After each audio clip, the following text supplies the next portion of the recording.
अस्सलाम वालेकुम दोस्तों, यूट्यूब चैनल को प्रमोट करने के लिए इस्लामी वजीफ़ा हाथ में आया है, लेकिन ये वजीफ़ा कैसे हाथ लगा पहले आप ये सुनिए।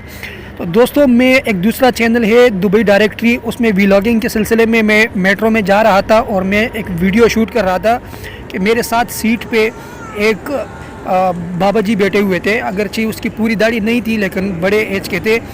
उन्होंने मुझसे पूछा जब मैंने वीडियो ख़त्म की कि भाई आप ये क्यों बना रहे थे। तब मैंने उनको बताया कि मैं अपने चैनल के लिए बता रहा हूँ। उन्होंने मुझसे कुछ इन्फॉर्मेशन ली और फिर मुझे कहा कि आपकी अर्निंग आती है इससे। मैंने कहा नहीं। फिर उन्होंने कहा अर्निंग कब आएगी, तो मैंने उनको ये जो रूल्स होते हैं 4000 घंटे और सब्सक्राइबर्स का ये बता दिया कि उसके लिए हम कोशिश कर रहे हैं। तो कुछ देर खामोश रहने के बाद अचानक उन्होंने मुझे कहा कि क्या मैं तुम्हें ऐसा वजीफ़ा बताऊं कि तुम्हारा काम आसान हो जाए।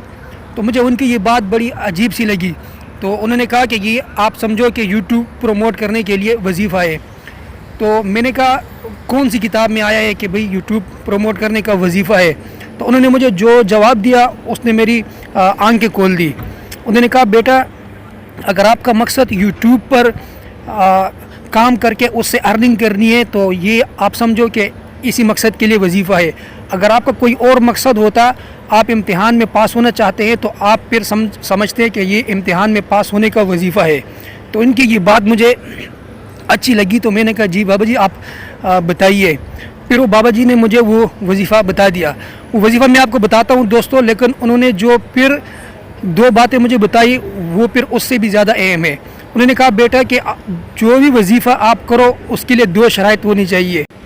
पहली शर्त ये कि आप कोई भी वजीफ़ा करो तो उसे खुलूसी दिल से करो, और दूसरा ये कि अल्लाह ताला के साथ अपना ताल्लुक़ जोड़ के रखो ताकि आपकी दादरसी हो सके।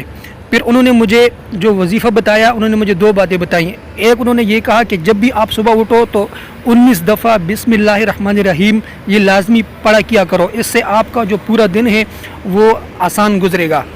और दूसरा उन्होंने फिर मुझे वजीफ़ा बता दिया, और वो वजीफ़ा ये है कि रोज़ाना 100 दफ़ा हस्बुनल्लाहु व निअमल वकील ये रोज़ाना पढ़ लिया करे, तो जो भी मकसद होगा वो इंशाअल्लाह पूरा होगा। तो ये वजीफ़ा सुनने के बाद बजाय दूसरी वीडियो अपलोड करने के, डायरेक्ट आज जुम्मे का मुबारक दिन है, तो मैंने कहा कि मैं पहले ही ये वीडियो अपलोड कर दूं क्योंकि मुझे ये बात बहुत अच्छी लगी थी।